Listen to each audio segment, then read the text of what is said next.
Payday Friday, bago magpasko kaya inaasahang lalong titindi ang paghahabol sa Christmas shopping. Kumusta naman kaya sa trapiko sa ilang pangunahing kalsada?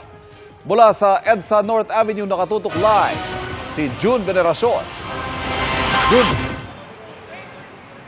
Ivan, Biyernes, payday at papalapit na ang Pasko. Kompleto ang rekado sa nakakasakit sa ulong traffic dito sa EDSA. Dito nga sa northbound ng EDSA North Avenue, mistulang may nakalatag na Christmas lights dahil sa dami ng ilaw ng mga bumper-to-bumper na sasakyan.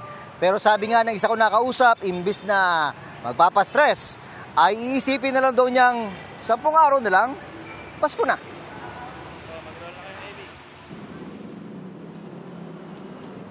Halos kasabay ng dahan-dahang pagdilim ang pahaba ng pahabang pila ng sasakyan sa EDSA.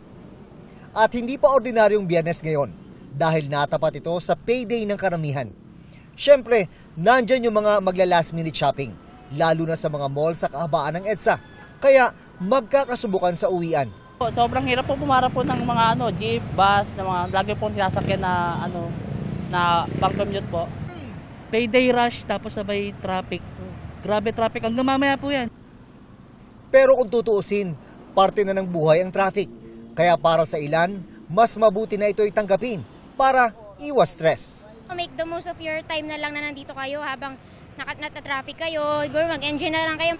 Sabi ng MMDA, nasa 20% na pagtaas ang inaasahan nila sa mga motoristang dumadaan sa EDSA na sa ngayon ay 409,000 ang bilang. May mga traffic management plans naman tayo and may mga measures tayong ginawa para mas maging maayos yung daloy ng trapiko.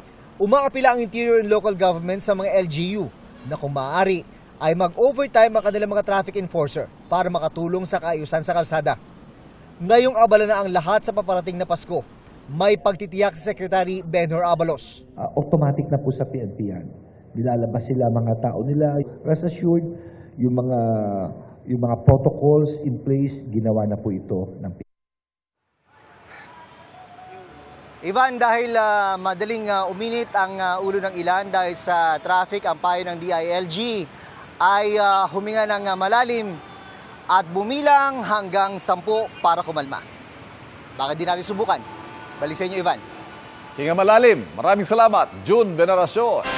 Mga kapuso, samahan nyo kaming tumutok 24 oras. Bisitahin at mag-subscribe sa GMA Integrated News sa YouTube.